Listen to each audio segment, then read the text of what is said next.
Саламатсыздарбы? Сиздер сабактардын планын жазууда ошондой эле ар кандай сүрөттөр менен дизайндарды даярдоодо кыйынчылыктар болуп жатса, анда сиз жасалма интеллектти колдонсоңуз болот. Жасалма интеллектти колдонуу үчүн Chrome браузерин ишке киргизебиз. Биз Bing жасалма интеллектин колдонууну үйрөнөбүз.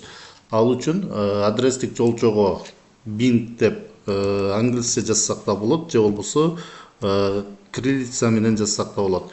Bing деп жазгандан кийин ушундай сайттардын тизмеги чыгат. Бул жерден Bing деген шилтемени тандайбыз. Шилтемени тандаганыбызда сайттын башкы бети ушундай болуп жүктөлөт. Биринчи кезекте биз өзүбүздүн учетный записибизге киришибиз керек. Биринчи жолу кирип аткандыктан учетный записибиз жок болсо кантип киребиз? Ал үчүн бул жерден войти деген баскычты басабыз. Войти деген баскычты басканда бул жакта войти с личной учетной записью дегенди тандайбыз.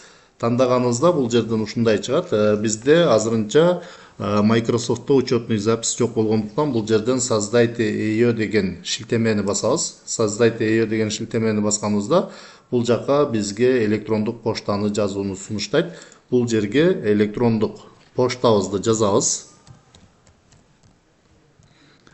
Электрондук поштабызды жазып туруп, андан кийин бул жерден далее баскычын басабыз. Далее баскычын басканыбызда бизден аты жөнүбүздү сурайт. Бул жака фамилиябызды жана атыбызды жазабыз. Азыр бул жерге мен мугалим деп эле жазып турайын. Андан кийин төмөн жака атыбызга дагы мугалим деп жазып турайын. Андан кийин бул жерден далее баскычын басабыз. Далее баскычын басканда бизден дата рожденияны сурайт. Бул жака дата рожденияны көрсөтөбүз. Андан кийин далее баскычын басабыз. Далее баскычын басканыбызда биздин ошол электрондук поштабызга Microsoft тарабынан 6 цифрадан турган код жиберилет. Биз ал кодду электрондук поштабыздан алабыз. Электрондук поштабызга кирүү үчүн бул жерден плюс белгисин басабыз. Плюс белгисин баскандан кийин аккаунттун жанындагы 9 чекитти басабыз. 9 чекитти бастырып бул жерден почта дегенди тандайбыз. Почта дегенди тандаганыбызда биз электрондук поштабызга киребиз. Бул жерде мына служба технической деген кат келип турат. Проверка адреса электронной почты деп ушул катка киребиз. Ушул катка киргенибизде бизге сайт тарабынан 6 цифрадан турган код келет. Ошол кодду биз поштага келген кодду көчүрүп алып же эстеп алып бул жака введите код деген жерге жазабыз. Андан кийин далее баскычын басабыз. Далее баскычын басканыбызда создание учетной записи деп чыгат. Бул жерден бизге робот эмес экендигибизди тастыктоо үчүн задача берилет. Ал задачаны аткаруу үчүн далее баскычын басабыз. Далее баскычын басканыбызда бул жерден эки сүрөттү сунуштайт. Биз оң тарапта турган сүрөттү сол тарапта турган манжанын абалына алып келишибиз керек. Ал үчүн төмөн жагында турган эки баскыч аркылуу сүрөттү айландырсак болот. Мына ушундай абалга алып келебиз. Манжа кандай абалда турса, оң тараптагы сүрөттү ошондой абалга алып келишибиз керек. Андан кийин отправить баскычын басабыз. Отправить баскычын баскандан кийин бизге кайрадан экинчи сүрөттү сунуштайт. Оң тараптагы сүрөттү кайра ошондой абалга алып келебиз. Андан кийин отправить баскычын басабыз. Эгерде биз тапшырмаларды туура аткарсак, анда завершено деп чыгат. Эгерде туура эмес аткарсак, кайрадан бизге башка сүрөттү сунуштайт. Бул жерден попробуйте снова дейбиз. Биз туура эмес аткарып калдык. Сүрөттү кайра айландырабыз. Отправить баскычын басабыз. Андан кийин экинчи сүрөттү дагы ошондой абалга айландырып келебиз. Айландырып келдик. Отправить баскычын басабыз. Андан кийин үчүнчү сүрөттү сунуштайт. Кайра ошондой абалга айландырып келебиз. Отправить баскычын басабыз. Биз баарын туура аткарганыбызда проверка завершена деп чыгат. Сайт жүктөлгөнгө чейин бир аз күтөбүз.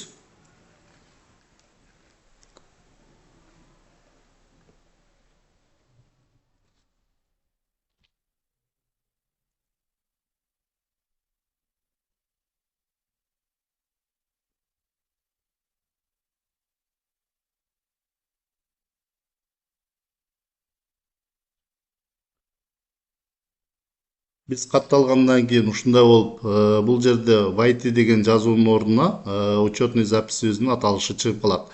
Эми жасалма интеллект менен иштөө үчүн бул жерден копилот вкладкасын тандайбыз. Копилот вкладкасын тандаганда ушундай страница ачылат. Бул жерден биз ар кандай тапшырмаларды берүү үчүн задайте любой вопрос деген жерге биз тапшырмаларды жазышыбыз керек. Азыр биз сабактын иштелмесин даярдоо үчүн ушул жерге биз тапшырманы орус тилинде жазабыз. Кыргыз тилинде жазсак түшүнбөй калат. Бул жерге создайте план урока на тему натуральных чисел деп жазабыз. Андан кийин бул жерден отправить баскычын басабыз. Отправить баскычын басканыбызда бизге сабактын планын түзүп бере баштайт. Азыр түзүп баштады. Түзүп бүткөнгө чейин бир аз күтөбүз. Мына сабактын иштелмесин түзүп атат. Толук түзүп бүткөнгө чейин күтөбүз.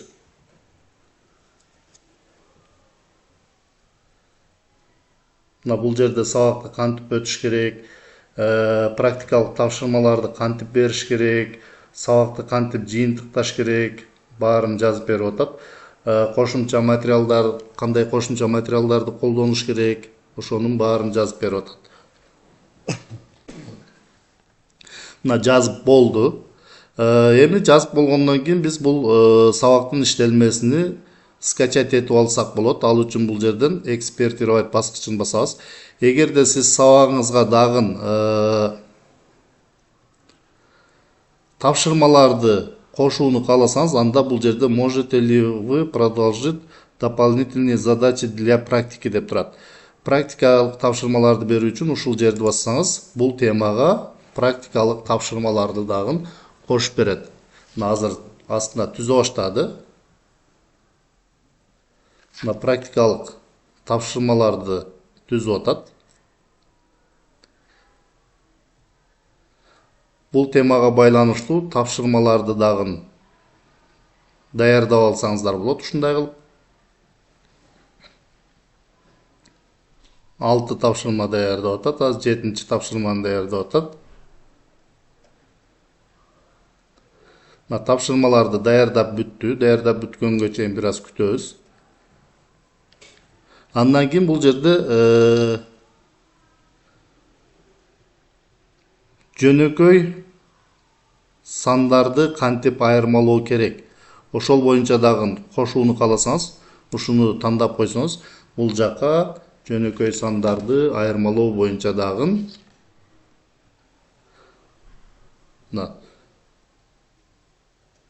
түшүнүктөрдү берет. Бул жерден сиздер ушундай кылып определение аныктамаларга чейин жазып берип атат. Жөнөкөй сандар жөнүндө, ошондой эле курама сандар жөнүндө дагы түшүнүк берип кетип атат. Жөнөкөй сандарды таблица түрүндө чыгарып берип атат. Андан кийин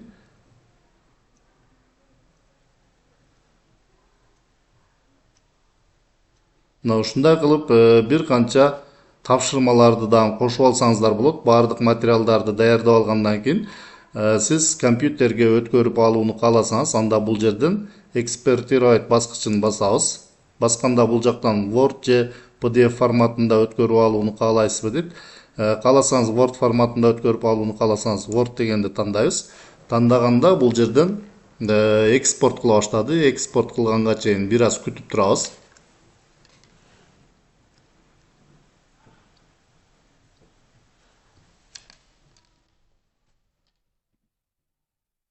мына экспорт кылды. Экспорт кылгандан кийин бул жерден готовын басып коебуз. Кайра экспортировать басалы, Word'ду тандайлы. Мына бул жака бизге сабактын иштелмесин Word форматында чыгарып берет.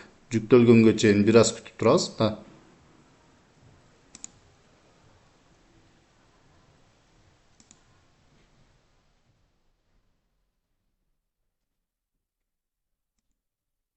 Бул жерде Word форматында жүктөп берди. Биз компьютерге сактап алууну кааласак, бул жерден файлды тандайбыз. Андан кийин сохранить как. Бул жерден скачать копию, загрузка копию на компьютер дегенди тандап коебуз. Андан кийин бул жерден скачать копию деген баскычты басабыз. Отправить код дейт.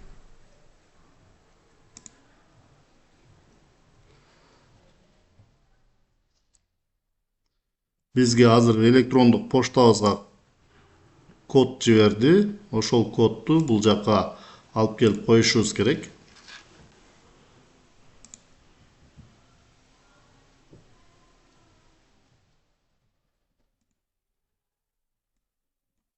Кодду копировать этип бул жака алып келип коелу. Да.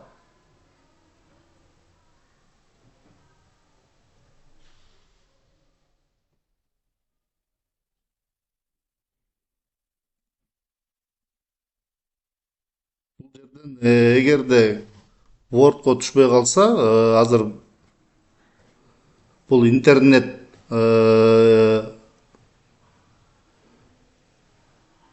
бул жерден биз өзүбүз көчүрүп туруп Word'го алып барып койсок да болот.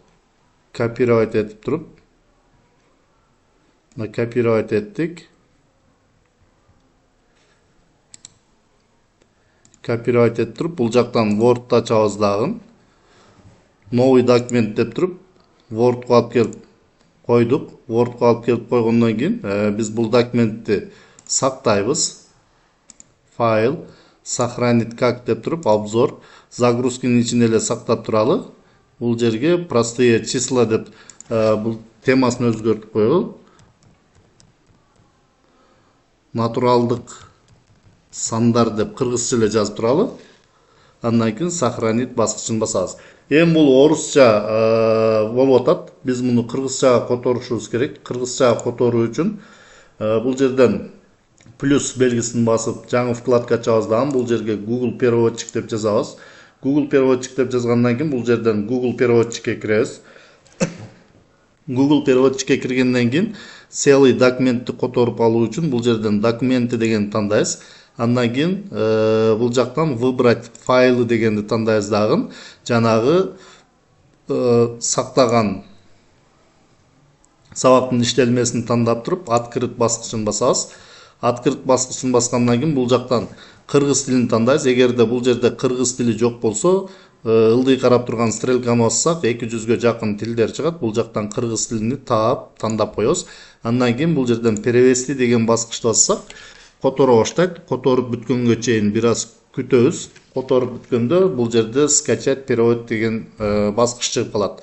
Скачать перевод деген баскычты басканыбызда котормосу компьютерге жүктөлөт. Мына котормосуну ачып көрөбүз. Мына бул жерде кыргызчага которуп алдык, бирок кыргызчага так которбогондуктан өзүбүз редактировать этип оңдой турган жерини оңдоп алсак болот.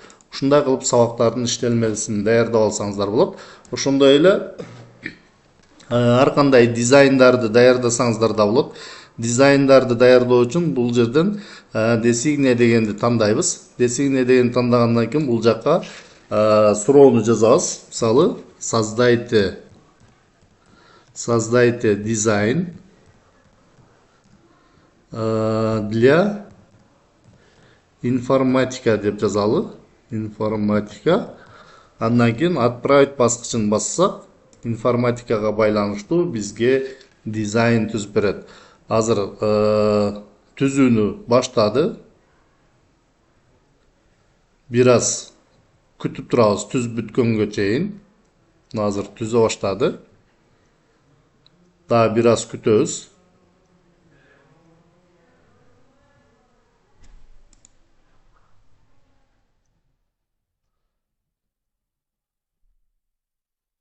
Бизде учетный записке кирди. Кайра учетный записке кирдик. Кайрадан десине деген тандайын. Бул жерге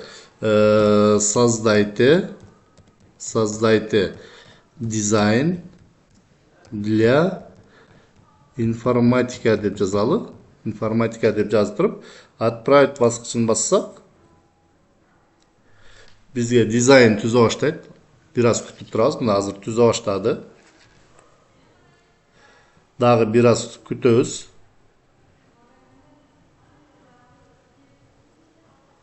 Мына азыр түзүүнү баштады. Генерация болуп атат. Сүрөттү генерация кылып атат. Азыр бизге генерация кылып бүткөндөн кийин сүрөттөрдү сунуштайт. Мына бизге сүрөттөрдү сунуштады. Бизге азыр информатикага байланыштуу ушундай сүрөттөрдү сунуштады. Эгерде кайсы бири жага турган болсо, ошол сүрөттү тандап туруп скачать этип алсаңыздар болот. Мына бул жерден загрузить деген баскычты басып коебуз. Загрузить деген баскычты басканыбызда компьютерге жүктөлдү. Мына компьютерге жүктөп алып, өзүңүздөр каалагандай дизайндарды даярдап алып, ушул жасалма интеллект менен иштесеңиздер болот.